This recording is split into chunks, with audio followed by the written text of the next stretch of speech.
வருஷம் முழுக்க கஷ்டப்பட்டு வேலை செய்கிறோம். சம்பாதிச்ச பணத்தை ஏதோ ஒரு நல்ல இடத்துல இன்வெஸ்ட் பண்ணணும் அப்படின்னு சொல்லிட்டு நினைக்கும் பொழுது, நமக்கு யூடியூப்பில் ஷார்ட்ஸ் வருது, யூடியூப் வீடியோஸ் நிறைய வருது, இன்ஸ்டா ரீல்ஸ் வருது, ஃபேஸ்புக்கில் போதா குறைக்கு நிறைய சார்ட்ஸ் போட்டு இந்த இந்த ஸ்டாக் வாங்கலாம், அந்த மியூச்சுவல் ஃபண்ட் வாங்கலாம்னு சொல்கிறாங்க. டெலிகிராம் சேனல்ஸ் இருக்குது, வாட்ஸ்அப்பில் பெரிய பெரிய குரூப்ஸ் இருக்குது. எல்லா இடத்துல இருந்தும் உங்களுக்கு இன்வெஸ்ட்மெண்ட் இந்த இடத்துல பண்ணால் பெஸ்ட் அப்படின்னு சொல்லிட்டு உங்களுக்கு அட்வைஸு ஃப்ரீ ஃப்ளோவாக வந்துக்கிட்டே இருக்குது. எந்த இடத்துல கரெக்டாக இன்வெஸ்ட் பண்ணணும் அப்படிங்கிற ஒரு ஒரு குழப்பம் நிறைய பேருக்கு வரும். இந்த குழப்பம் பொதுவாக எந்த இடத்து எப்போ திரும்ப ஆரம்பிக்கும்? 1,00,000 2,00,000 3,00,000 அப்போ தெரியாது. ஒரு 8 10 லட்சம் போகும்போது அந்த ஒரு சின்னதாக ஒரு பயம் வரும். மார்க்கெட் லைட்டாக கீழே இறங்கும்போது அந்த பயம் வரும். யாரை அப்ரோச் பண்ணணும்? இது கரெக்டா தப்பா அப்படின்னு சொல்லிட்டு. இதில் செபி ரொம்ப கிளியராக டிஃபைன் பண்ணியிருக்கு சில ரோல்ஸ். யாரை அப்ரோச் பண்ணணும், எந்த மாதிரியான அட்வைஸ்க்கு அப்ரோச் பண்ணணும், எந்த மாதிரியான ஃபினான்ஷியல் ஐடியாஸ்க்கு டிப்ஸ்க்கு எங்கே அப்ரோச் பண்ணணும் அப்படிங்கிறது கிளியரான கைட்லைன்ஸ் இருக்குது. ஆர்ஐஏ அதாவது ரெஜிஸ்டர்ட் இன்வெஸ்ட்மெண்ட் அட்வைசர் அப்படின்னா யார், ரிசர்ச் அனலிஸ்ட் அப்படின்னா யார், மியூச்சுவல் ஃபண்ட் டிஸ்ட்ரிபியூட்டர்னா யார், இந்த மாதிரி வெரைட்டி ஆஃப் வேறு வேறு இடத்துல வந்து நிறைய பார்ப்பீங்க. ஸோ இது ஒரு கிளியராக இந்த வீடியோ பார்த்தீங்கன்னா எந்த இடத்துக்கு போகலாம் அப்படிங்கிற ஒரு ஐடியா கிடைக்கும். சரிங்களா? நம்ம சேனலுக்கு புதுசாக வர்றீங்க அப்படின்னா தயவுசெய்து சப்ஸ்கிரைப் பண்ணுங்கள். நம்மதில் எதுவுமே ரொம்ப மிஸ்லீடிங்கான ஒரு ஒரு கண்டென்ட் கண்டிப்பாக இருக்காது, அதை என்ஷூர் பண்ணுறேன். ஷேர் பண்ணுங்கள், எவ்வளோ பேர் பார்க்குறாங்களோ அந்தளவுக்கு வந்து நல்ல ஃபினான்ஷியல் கண்டென்ட் தமிழில் ரொம்ப கம்மி அப்படிங்கிறது என்னுடைய ரொம்ப தாழ்மையான கருத்து. அதை கொஞ்சம் பெட்டர் பண்ணணும் அப்படிங்கிறது தான் என்னுடைய பர்சனல் ஒப்பீனியன். சரிங்க, முதல்ல மியூச்சுவல் ஃபண்ட் டிஸ்ட்ரிபியூட்டர்னா யாருன்னு பார்த்துடலாம். இந்த மியூச்சுவல் ஃபண்ட் டிஸ்ட்ரிபியூட்டருக்கு ஒரு எக்ஸாம் இருக்குது. ஆம்ஃபி அப்படிங்கிற ஒரு ஒரு ஒரு ஆர்கனைசேஷன் அவங்க கீழே ஒர்க் பண்ணுறாங்க. நான் ஒரு ரெஜிஸ்டர்டு மியூச்சுவல் ஃபண்ட் டிஸ்ட்ரிபியூட்டர். இந்த மியூச்சுவல் ஃபண்ட் டிஸ்ட்ரிபியூட்டர் என்ன பண்ணுவாங்க? இந்த மியூச்சுவல் டிஸ்ட்ரிபியூட்டருங்கிற அந்த பேர் இருக்குது பார்த்தீங்களா, இது கொஞ்ச நாள் முன்னாடிக்கு கூட ஒரு ஃபியூ இயர்ஸ்க்கு முன்னாடி ஐஎஃப்ஏ அதாவது இண்டிபெண்டன்ட் ஃபினான்ஷியல் அட்வைசர் அப்படின்ற அந்த பேரில் தான் ரொம்ப நாள் இயங்கிட்டு இருந்தாங்க. ஆனால் இப்போது செபி அதையும் வந்து மாற்றிருச்சு. இந்த மியூச்சுவல் ஃபண்ட் டிஸ்ட்ரிபியூட்டர் அப்படின்னு சொன்னால் அவங்க என்ன பண்ணுவாங்கன்னா, ஒரு ஒரு இன்வெஸ்டர் வர்றாங்க அப்படின்னு சொன்னால் அவங்களுக்கு அவங்களுடைய ஏஜ் பொறுத்து, அவங்களுடைய கோல்ஸ் பொறுத்து இந்தந்த மியூச்சுவல் ஃபண்ட்ஸ் அவங்களுக்கு செட் ஆகும் அப்படிங்கிற மாதிரி அவங்களுக்கு மியூச்சுவல் ஃபண்ட் சஜஸ்ட் பண்ணலாம். நீங்கள் டைரெக்டாக போய் ஜெரோதாலேயோ இல்லை காயின்லேயோ இந்த மாதிரியான பிளாட்ஃபார்ம் நீங்கள் இன்வெஸ்ட் பண்ணும்பொழுது நீங்கள் டைரெக்டாக யூ டேக் மியூச்சுவல் ஃபண்ட். ஆனால் எந்த மியூச்சுவல் ஃபண்ட் கரெக்டான மியூச்சுவல் ஃபண்ட், எது டெட் ஃபண்ட், இந்த கிளாரிட்டி இல்லை அப்படின்னும்போது you approach mutual fund distributor. Mutual fund distributor advice per se வந்து கொடுக்கக்கூடாது அப்படின்னு சொல்லிட்டு ஒரு கருத்து இருக்குது. ஆனால் இன்சிடென்டல் அட்வைஸ் தாராளமாக கொடுக்கலாம் அப்படிங்கிறது தான் வந்து கைட்லைன்ஸ். இது நிறைய பேர் இந்த மியூச்சுவல் ஃபண்ட் டிஸ்ட்ரிபியூட்டரோட பேர் வந்து ரொம்ப வந்து டேமேஜ் பண்ணி வச்சுருக்காங்க. இது எல்லா செக்மெண்ட்டில் இருக்கிற மாதிரி மியூச்சுவல் ஃபண்ட் டிஸ்ட்ரிபியூட்டரும் சிலர் கமிஷனுக்காக வேலை செய்வாங்க. இவங்க எப்படி காசு சம்பாதிக்கிறாங்க அப்படின்னு சொன்னால், நீங்கள் இப்போது ஒரு 1,00,000 ரூபா இன்வெஸ்ட் பண்ணுறீங்க அப்படின்னு சொன்னால் அந்த 1,00,000லேருந்து 0.8 to 1% அவங்களுக்கு ட்ரெயிலிங் கமிஷனாக வரும். எடுத்த உடனே வராது. அந்த வருஷம் ஃபுல்லாக ஸ்ப்ளிட் பண்ணி நீங்கள் 1,00,000 ரூபா போடுறீங்கன்னா அதோட 1% through out the year split ஆகி மியூச்சுவல் ஃபண்ட் டிஸ்ட்ரிபியூட்டருக்கு கிடைக்கும். இது மூலமாக அவங்க உங்களுக்கு எந்த மாதிரி சர்வீஸ் கொடுக்குறாங்கன்னா, hand holding through out the year உங்களுக்கு இருக்கும். பொதுவாக மியூச்சுவல் ஃபண்ட் டிஸ்ட்ரிபியூட்டரை பொறுத்த வரைக்கும் 6 மாதம் அல்லது 1 வருஷமாவது மினிமம் கஸ்டமர்கிட்ட ஒரு டச் பேஸ் வச்சு இந்த மாதிரி போர்ட்ஃபோலியோ இருக்குது, இந்த மாதிரி நம்ம கோல்ஸ்க்கு நாம் ரீச் பண்ண போகிறோம், உங்களுக்கு ஏதாவது டவுட் இருக்கா, இந்த மாதிரி சின்ன ஒரு ஒரு டச் பேஸ் எப்பயுமே இருந்துக்கிட்டே இருக்கணும்.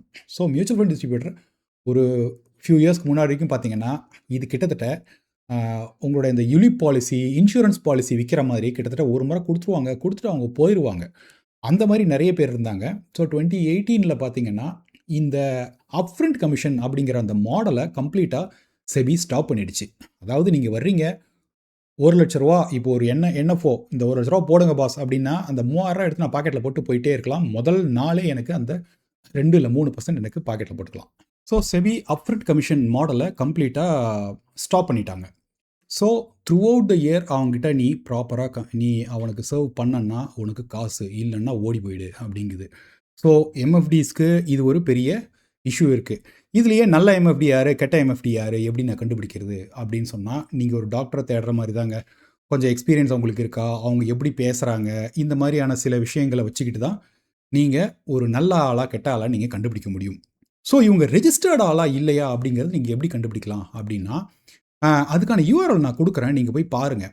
amphi.com அந்த வெப்சைட்டில் போயிட்டு லொகேட்டட் டிஸ்ட்ரிபியூட்டர்னு போட்டிங்கன்னா அந்த டிஸ்ட்ரிபியூட்டரோட மொத்த லிஸ்ட்டு அதில் உங்களுக்கு கிடைக்காது. ஆனால் அவங்களுடைய ஏஆர்என் அப்படிங்கிற ஒரு நம்பர் இருக்கும், அவங்களுக்கு அந்த லைசன்ஸ் நம்பர் இருக்கும்.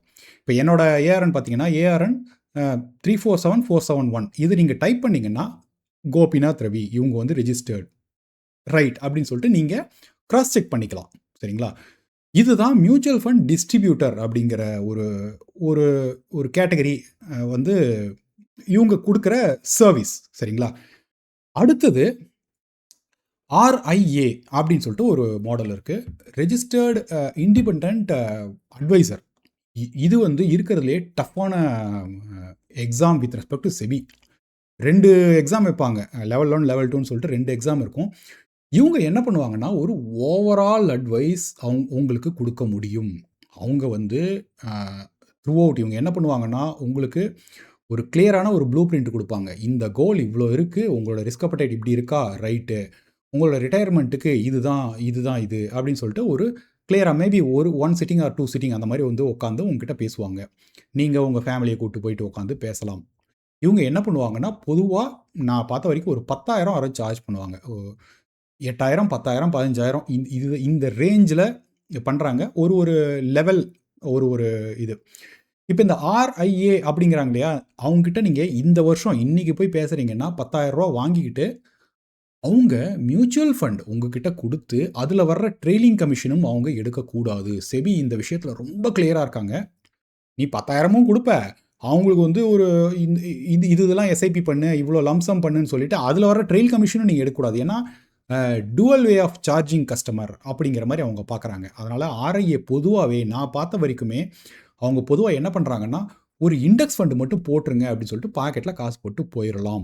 ஆனால் இந்த RIA இந்த சர்வீஸ் வந்து பத்தாது அப்படிங்கிறத தெரிஞ்சே நிறைய RIAs என்ன பண்ணுறாங்கன்னா ரிசர்ச் அனலிஸ்ட்டையும் சேர்த்து பண்ணுறாங்க. இல்லைன்னா ஒரு கார்ப்பரேட் மாதிரி வச்சுக்கிட்டு அவங்க MFDயும் வந்து பண்ணுறாங்க. சரிங்களா?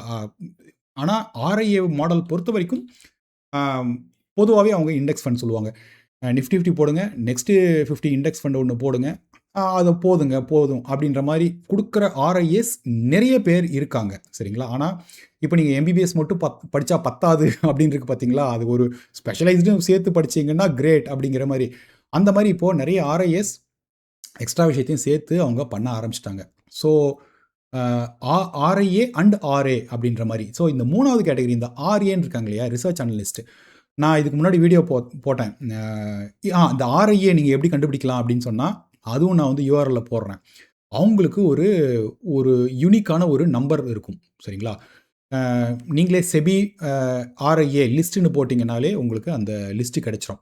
எனக்கு தெரிஞ்சு RIA நான் பார்த்த வரைக்கும் 1000 சம்திங் தான் வந்து ரிஜிஸ்டர்டு RIA இருக்காங்க. ஏன்னா RIA ரொம்ப டஃப்புங்க. ஏகப்பட்ட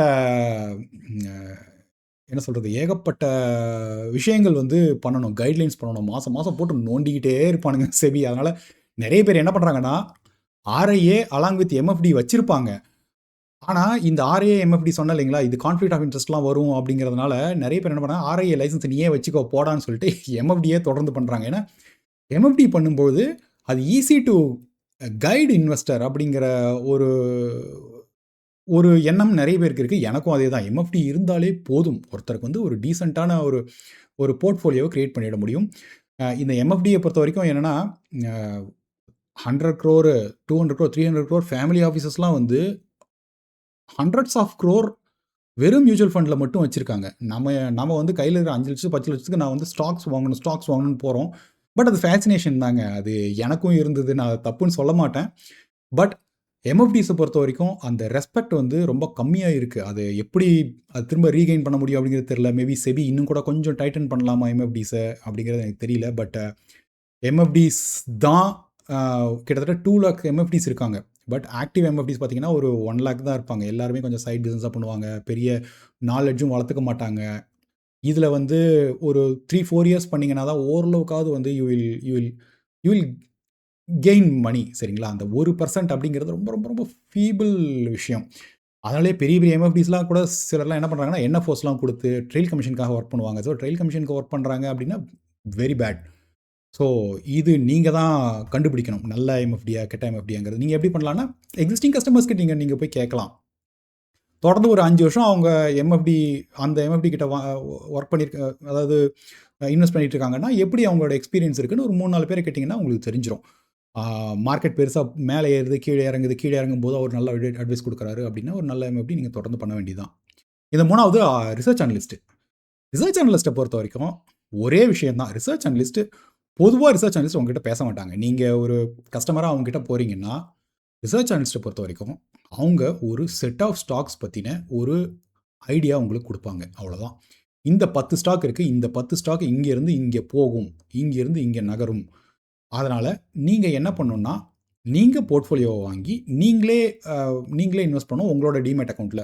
most of the research analyst இதுதான் அவங்க பண்ணுறாங்க. அதாவது இண்டிபெண்டன்ட் ரிசர்ச் அனலிஸ்ட் பொறுத்த வரைக்கும் நீங்கள் அந்த ஹெச்டிஎஃப்சி இந்த நீங்கள் இந்த நிறைய இந்த இன்வெஸ்ட்மெண்ட் ஃபேர்ம்லலாம் வந்து ஒர்க் பண்ணுவாங்க. கார்ப்பரேட் ரிசர்ச் அனலிஸ்ட்டாகவும் இருப்பாங்க. இந்த இண்டிபெண்டன்ட் ரிசர்ச் அனலிஸ்ட்டை பொறுத்த வரைக்கும் பொதுவாக they will give you that set of stock. So உங்களுக்கு ஈக்விட்டியா நீங்கள் லார்ஜ் கேப் வாங்கினா தான் உங்களுக்கு கரெக்டாக வருமா, நீங்கள் ஸ்மால் கேப் வாங்கினா கரெக்டாக வருமா, உங்களுக்கு மைக்ரோ கேப் கரெக்டாக வருமா, அதை பற்றி ரிசர்ச் அனலிஸ்ட்டுக்கு எந்த விதமான கைடன்ஸும் கொடுக்கறதுக்கான அதிகாரம் ரிசர்ச் அனலிஸ்ட்டுக்கு கிடையாது. அவங்க 5,000 ஆர் 10,000 பெர் இயர் சார்ஜ் பண்ணுவாங்க, ஆர் பெர் மந்த் இல்லைனா பெர் குவார்ட்டர் அவங்க வந்து சார்ஜ் பண்ணுவாங்க. நீங்கள் அவங்ககிட்ட கொடுப்பீங்க இந்த ஸ்டாக் டிப்ஸ் அப்படின்றீங்களே, அந்த ஸ்டாக் டிப்ஸ் வாங்குகிற ஒரு அதிகாரப்பூர்வமான ஒரு ஆள் தான் வந்து இந்த ரிசர்ச் அனலிஸ்ட். ஸோ ரிசர்ச் அனலிஸ்ட்டுக்கிட்ட வந்து ரிசர்ச் அனலிஸ்ட்டும் பொதுவாக என்ன பண்ணுவாங்கன்னா அவங்களும் ஒரு போர்ட்ஃபோலியோ ரெடி பண்ணி அதை ஒரு கலெக்ஷனாக ஒரு குவியலாக எடுத்து உங்களுக்கு கொடுக்கலாம். ஒரு லார்ஜ் கேப் போர்ட்ஃபோலியோ 10 ஸ்டாக் இந்தாங்க வச்சுக்கோங்க, இது வந்து ஒரு ஃப்ளெக்ஸி கேப் போர்ட்ஃபோலியோ அப்படின்னு வச்சு உங்ககிட்ட கொடுக்கலாம். நீங்கள் அந்த டிமேட்டில் வாங்கி நீங்கள் தான் வந்து அதை மேனேஜ் பண்ணணும். ரொம்ப சேர்ன் இல்லாமல் பண்ணுறது ரிசர்ச் அனலிஸ்ட்டோட ஒரு பெட்டரான ஒரு பெட்டர் ரிசர்ச் அனலிஸ்ட் அந்த மாதிரி பண்ணுவாங்க. அதை வந்து தொடர்ந்து பெரனியலாகவும் கொடுப்பாங்க. இப்போ ஒரு போர்ட்ஃபோலியோ நீங்கள் வந்து வாங்குறீங்கன்னா வந்து as long as the service exist you can do. Research analyst பொறுத்த வரைக்கும் உங்களுடைய டிமேட் அக்கௌண்ட்டில் எவ்வளோ இருக்குது அதெல்லாம் அவங்களுக்கு பார்க்கறதுக்கான அதிகாரம் அவங்களுக்கு கிடையாது. அவங்களோட ஒரே வேலை ஸ்டாக் டிப்ஸ் கொடுக்குறது, அவ்வளோதான். ஸோ இந்த ஆர்ஏ மாதிரி ஆர்ஏக்கும் நிறைய செபி ரெஜிஸ்டர்டு ரிசர்ச் அனலிஸ்ட் அப்படின்னு சொன்னால் நிறைய உங்களோட கைட்லைன்ஸ் இருக்குது. இந்த கைட்லைன்ஸில் பொறுத்த வரைக்கும் நீங்கள் ஒரு யூடியூப் சேனல்லையோ இல்லை டிவிலையோ போய் பேசுகிறீங்கன்னா உங்களுக்கு நீங்கள் ஆல்ரெடி வச்சுருக்கீங்க அப்படின்னு சொன்னால் நீங்கள் டிஸ்க்ளைமர் கொடுக்கணும். இவங்களுக்கும் ஒரு யூனிக்கான ஐடி இருக்கும். இவங்களை எப்படி நீங்கள் கண்டுபிடிக்கலாம்னா அதே மாதிரியே செபியில் அவங்களோட பேர் இருக்கும். செபி ரெஜிஸ்டர்ட் ரிசர்ச் அனலிஸ்ட் பார்த்தீங்கன்னா ஒரு 2000 பேர் தாங்க இன்னும் இருக்காங்க, இவ்வளோ பெரிய கண்ட்ரி. ஸோ நான் அதோட யூஆர்எல்லும் கொடுக்குறேன். ஸோ இது நீங்கள் எப்படி கண்டுபிடிக்கலாம் அப்படிங்கிறது எக்ஸ்பீரியன்ஸ் வச்சு பாருங்கள். அவங்க எப்படி பேசுகிறாங்க, டிவியில் வந்து நல்லா பேசுகிறாங்களா அப்படிங்கிறத போய் பாருங்கள். நான் இப்போ வந்து எம்எஃப்டி ரோல தான் த்ரூ அவுட் நான் பண்ணிகிட்ருக்கேன். இந்த எம்எஃப்டி பண்ணி ஆர்ஏ பண்ணலாமா அப்படிங்கிறதுலையும் வந்து ஒரு சின்ன ஒரு இக்கு வச்சுருக்காங்க செபி. ஏன்னா நீங்கள் ஒரு கஸ்டமர், நீங்கள் என்கிட்ட எம்எஃப்டி வாங்குறீங்க, நான் வந்து உங்ககிட்ட ரிசர்ச் அனலிஸ்ட் போர்ட்ஃபோலியோவும் கொடுக்கக்கூடாது. ஸோ அதையும் இது அப்படியே நான் கொடுக்குறேன் அப்படின்னு சொன்னால் அந்த கஸ்டமர் கிட்ட இருந்து நான் வந்து சைன் வாங்கணும். அதை வந்து நான் செபி கிட்ட சப்மிட் பண்ணணும். ஸோ இந்த நிறைய அந்த லிஸ்ட்டு வந்து ரொம்ப ஜாஸ்தி. செபி வந்து ரொம்ப கிளியராக இருக்காங்க, யாரையும் ஏமாற்றக்கூடாதுன்னு சொல்லிட்டு. ஆனால் இந்த சர்க்கிள்குள்ளார சிலர் ஜெயிப்பார்கள், சிலர் வந்து கொஞ்ச நாள் கழித்து ஜெயிப்பாங்க. இப்போ ரிசர்ச் அனலிஸ்ட் கிட்ட போகிறீங்க, ஒரு 5 வருஷம் எக்ஸ்பீரியன்ஸ் இருக்கிற ரிசர்ச் அனலிஸ்ட் கிட்ட போகிறீங்கன்னு வச்சுக்கோங்களேன், அவங்க வந்து ஒரு நல்ல போர்ட்ஃபோலியோ உங்ககிட்ட கொடுப்பாங்க, அது பிரச்சனை இல்லை. ஆனால் நம்ம வந்து வாங்கி அதை வந்து எக்ஸிக்யூட் பண்ணணும், அவங்கள ட்ரஸ்ட் பண்ணணும். இந்த ட்ரஸ்ட்டு வந்து ரொம்ப ஒரு டஃப்பான விஷயம். ஆனால் நமக்கு ரொம்ப அட்ராக்டிவாக ஐ கேண்டியாக என்ன இருக்குன்னா இன்ஸ்டாகிராம்லேயோ இல்லை யூடியூப்லேயோ சும்மா வாங்குங்க, ரேண்டமாக வாங்குங்க அப்படின்னு சொல்லிட்டு சொல்கிற ஆட்கள் வந்து நமக்கு ரொம்ப ரொம்ப பிடிச்சிருக்கு. ஏன்னா அது ஈஸியாக இருக்குது, ஈஸி டு டைஜஸ்ட். இதுதான் இது பற்றி ஒரு சின்ன ஒரு ஓவர்வியூ கொடுக்கணும் அப்படின்னு சொல்லிட்டு ரொம்ப நாள் யோசிச்சுட்டு இருந்தேன். ஏன்னா இதே எனக்கும் தெரியாதுங்க. ஒரு 10 வருஷத்துக்கு முன்னாடி கேட்டிங்கன்னா எனக்கும் சுத்தமா தெரியாது. மியூச்சுவல் டிஸ்ட்ரிபியூட்டர்னா யாருன்னு கூட யாருக்குமே தெரியாது. ஃபினான்ஸ் அட்வைஸ் அப்படிங்கிறது ஒரு ஒரு ஒரு வியூ. இதுக்கு கீழே நெறைய பேர் வர்றாங்க. ஸோ, அ கடைசியில சம்மரி சொல்றேன். ஆர்ஐஏன்னா ஒரு முழு போர்ட்ஃபோலியோ ஃபீ ஒன்லி பேஸ்டு ரூ. 10,000 குடுப்பாங்க. உங்களுக்கு ஒரு கிளியர் ப்ளூ பிரிண்ட் ரிட்டயர்மெண்ட்டுக்கு இவ்வளோ உங்களுக்கு தேவைப்படும். இவ்வளோ இது இது இப்படி இன்வெஸ்ட் பண்ணுங்க. போயிட்டு வாங்க. அடுத்த வருஷம் வாங்க அப்படிங்கிறது ஆர்ஐஏ. இந்த ஆர்ஏவும் சேர்த்து பண்ணலாம். சில சமயம் இவங்க ஆ, சில அதர் விஷயத்தையும் சேர்த்து பண்ணலாம். சரிங்களா? ஒரு இன்வெஸ்ட்மெண்ட் ஃபர்மா வச்சுக்கிட்டும் சில சில சமயம் ஆர்ஐஏ பண்ணலாம். ஆர்ஐஏ வந்து இருக்கிறதுலயே டாப் மோஸ்ட். சரிங்களா? ரிசர்ச் அனலிஸ்ட் அப்படின்னு சொன்னா, உங்களோட ரிஸ்க்க பத்தி உங்களுக்கு தெரியாது. நீங்க அவங்க கிட்ட போறது ஸ்டாக் டிப்ஸ்க்காக. ஸ்டாக் டிப்ஸ் அவங்க குடுக்குறாங்க அப்படின்னு சொன்னா, நீங்க வாங்கிக்கணும். நீங்க தான் எக்ஸிக்யூட் பண்ணிக்கணும். நீங்க ஏதோ பண்ணிக்கோங்க அவ்வளோதான். இந்த ஆர்ஐஏ பிளஸ் ஆர்ஏ என்ன பண்ணுவாங்கன்னா, சில சமயம் உங்ககிட்ட வந்து வாங்கிக்கிட்டு, அவங்களே உங்களோட டீமேட் அக்கவுண்ட்டையும் அவங்க எக்ஸிக்யூட் பண்றதுக்கான ரைட்ஸ் ஆர்ஐஏ கிட்ட இருக்கு. ஸோ எம்எஃப்டி ரொம்ப சிம்பிள். ஒரு மியூச்சுவல் ஃபண்ட் ஒரு செட் ஆஃப் போர்ட்ஃபோலியோ எடுத்து உங்ககிட்ட குடுப்பாங்க. உங்க கூட த்ரூ அவுட் அவங்க அவங்க வந்து பிரயாணம் பண்ணுவாங்க. இவங்க எப்படி அப்படின்னு சொன்னா, ட்ரெயில் கமிஷன் மூலமாக மட்டுமே அவங்களால சம்பாரிக்க முடியும். இந்த ஆர்ஐஏ அண்ட் ஆர்ஏ டைரக்ட்டா அவங்ககிட்ட காசு வாங்கிக்கலாம். சரிங்களா? டைரக்ட்டா உங்க அக்கவுண்ட்லேருந்து நான் வந்து என்னோட என்னோட அக்கவுண்ட்டுக்கு நான் வந்து மாத்திக்கலாம். எம்எஃப்டி அந்த மாரி கிடையாது. நீங்க அங்க மியூச்சுவல் ஃபண்டுக்கு இன்வெஸ்ட் பண்றீங்க. அந்த மியூச்சுவல் ஃபண்டுக்காரன் வந்து ட்ரெயில் கமிஷனா எனக்கு த்ரூ அவுட் த இயர் குடுப்பான். ஸோ இதுதான் 3 broad category of proper advice. You can get advice or tips or whatever in India. இது இது இல்லாம, இத தவிர நீங்க வெளியில போறீங்க அப்படின்னு சொன்னா, அது வந்து நீங்க நீங்க எடுக்கிற ரிஸ்க் தான். ஸோ, இல்ல ப்ரோ நான் ஒரு யூடியூப நான் இவ்வளோ நாளா அவர்கிட்ட பார்த்துருக்கேன். அது வந்து எனக்கு இன்வெஸ்ட்மென்ட் போர்ட்ஃபோலியோ எனக்கு வந்து ஹெல்ப் ஆயிருக்கு அப்படின்னு சொல்லிட்டு கொஞ்சம் பேர் சொல்லுவாங்க. நீங்க பிராடான ஐடியா எடுத்துக்கலாங்க. இப்ப என்னோட வீடியோ நீங்க பார்க்குறீங்கன்னா, what is risk? What is this? What is that? ஆனா அது தாண்டி அவங்க சொல்ற ஸ்டாக்ஸ் எல்லாத்தையுமே நான் வாங்கி ஒரு போர்ட்ஃபோலியோவா ரெடி பண்றேன் அப்படின்னும்போது, அந்த இடத்துல உங்களுக்கு பிரச்சனை வரும். ஏன்னா, இந்த ஃபின்ஃப்ளூயன்சர் சொல்லும்பொழுது ஒரு ஸ்டாக் சூப்பரா போகும். சரிங்களா? ஒரு ஸ்டாக் வந்து டெட் ஆயிடும். சரிங்களா?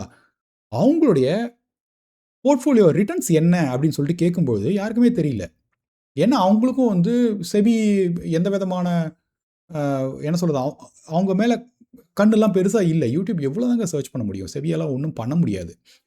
ஸோ, அ அவங்களோட கேகர் வந்து இப்போ ஒரு மியூச்சுவல் ஃபண்ட் வாங்குறீங்கன்னா, ஒரு மியூச்சுவல் ஃபண்டோட ஃபண்ட் மேனேஜருக்கு 12%, 15% சொல்லிட்டு பெஞ்ச்மார்க் இருக்கும். அவனுக்கு ஏகப்பட்ட ஒரு கடிவாளத்தோட வந்து ஓடுற ஒரு விஷயம் தான் செபி கீழ under the guidelines of SEBI work பண்றவங்க எல்லாருக்குமே. ஆனா இந்த இன்ஃப்ளூயன்சர்ஸ பொறுத்தவரைக்கும் நெரேட்டிவ் நெரேட்டிவ்னால செட் பண்ணி ரன் பண்ற ஒரு ஆட்கள். அ நான் நான் ரொம்ப நாள் வந்து ஒரு ஒரு ஒரு யூடியூப்ல ஒருத்தர் வந்து பார்த்துட்டு இருந்தேன். ரொம்ப ஃபேமஸான ஒரு யூடியூபர். இன்னொன்னு இந்த இந்த யூடியூப் சேனல்ஸ்ல நீங்க பார்க்குற எல்லாருக்குமே ஒரு மறைமுகமான ஒரு அஜெண்டா இருக்குங்க. இப்ப நான் ஒரு மியூச்சுவல் ஃபண்ட் டிஸ்ட்ரிபியூட்டர், நான் ஒரு ஆர்ஐஏ என்கிட்ட வாங்க அப்படின்னு சொல்லிட்டு நான் ஒரு ஒரு சேனல் போடுறேன் அப்படின்னு வச்சுக்கோங்களேன். அது வந்து ஒரு ஓப்பனா வைக்கிற ஒரு ஒரு விஷயம். ஆனா, இந்த மாரி ஆட்கள் என்ன பண்றாங்கன்னா, அ த்ரோயிங் எக் அட் எம்எஃப்டிஸ் தப்பு, மியூச்சுவல் ஃபண்ட்ஸ் எல்லாமே தப்பு அப்படிங்கிற மாரி அடிச்சு விட்டுர்றாங்க. அடிச்சு விட்டுட்டு ஸ்டாக்ஸ் பேர சொல்லி இஷ்டத்துக்கு வந்து பேசுறாங்க. இந்த இந்த யூடியூப்ல சொல்றேன் பார்த்தீங்களா, கிட்டத்தட்ட ஒரு 5, 6 வருஷம் வந்து கம்ப்ளீட்டா மியூச்சுவல் ஃபண்ட் பத்தி அவ்ளோ அனாலிசிஸ் குடுத்த ஒருத்தரு, திடீர்ன்ட்டு வந்து டியூன் மாத்திட்டாரு. எப்படி டியூன் மாத்துனாருன்னா, ஆர்ஐஏ தான். ஃபீ ஒன்லி அட்வைசர் மட்டும் தான் நீங்க போகணும். ஏன்னா இண்டெக்ஸ் ஃபண்ட் மட்டும் வாங்குங்க. கிட்டத்தட்ட 5, 6 வருஷமா நான் பார்த்துருக்கனே. நீங்க வந்து அந்த ஐசிஐசிஐ பேலன்ஸ்டு ஃபண்ட், இந்த ஹெச்டிஎஃப்சி பேலன்ஸ்டு ஃபண்ட், இது வெர்சஸ் அது, அது வெர்சஸ் இதுன்னு சொல்லிட்டு இப்படியே தான் த்ரூ அவுட் கிட்டத்தட்ட ஒரு 6 வருஷம் பார்த்தேன். திடீர்ன்ட்டு எப்படி இவரு வந்து இண்டெக்ஸ் ஃபண்ட் அப்படின்னு சொல்றாருன்னு பார்த்தா, அவரு பேக்கிரவுண்ட்ல ஒரு 10 ஆர்ஐஏ வச்சிருக்காரு. அந்த ஆர்ஐஏ எல்லாருமே இண்டெக்ஸ் ஃபண்ட் குடுக்குற ஆட்கள். இவரு என்ன பண்றாருன்னா, யாராவது ஒருத்தர் இவர்கிட்ட வரும்போது அவர் என்ன சொல்றாருன்னா, அவரு வந்து பேக்கிரவுண்ட்ல அனுப்பி விடுறாரு. இந்த ஆர்ஐஏ கிட்ட போங்கன்னு சொல்லிட்டு. அவர்கிட்ட இருந்து அவரு ஏதாவது காசு வாங்குறாரான்றது நமக்கு தெரியாது. ஸோ, இதுல எ எல்லாருக்குமே பேக்கிரவுண்ட்ல ஒரு இன்ட்ரெஸ்ட் இருக்கு. மானிட்டரி இன்ட்ரெஸ்ட் இருக்கு. இன்ட்ரெஸ்ட் இல்லாம யாருமே உங்களுக்கு ஃப்ரீயான டிப்ஸ் குடுக்கறதே கிடையாது. இப்படியே நீங்க வந்து ஒரு ஆர்ஐஏ கிட்ட போறீங்க. அவரு வந்து சரியா பெர்ஃபார்ம் பண்ணலன்னா, நீங்க இன்னொரு ஒரு ஆர்ஐஏ கிட்ட தாராளமா போங்க. ஒரு எம்எஃப்டி சரியா பண்ணலையா, இன்னொரு எம்எஃப்டி கிட்ட தாராளமா போங்க. ஆனா, ஒரு இன்ஃப்ளூயன்சர் வந்து சரியா பண்ணலன்னா, இன்னொரு இன்ஃப்ளூயன்சர் கிட்ட போறீங்க அப்படின்னு சொன்னா, நீங்க ரொம்ப கஷ்டப்பட்டு வேலை செய்றீங்க. இது தினமே 8:30, 9 மணி நேரம், 10 மணி நேரம் வேலை செஞ்சு சம்பாரிக்கிற காசு. ஒரு வேஸ்ட் பண்ணவே பண்ணாதீங்க. ஸோ இது ஒரு சின்ன ஒரு ஒரு ஐடியா உங்களுக்கு குடுத்துருக்கோம் அப்படின்னு நான் நெனைக்கிறேன். ஏதாவது டவுட்ஸ் இருந்தா கண்டிப்பா கமெண்ட் செக்ஷன்ல போடுங்க. Thank you. Have a great day.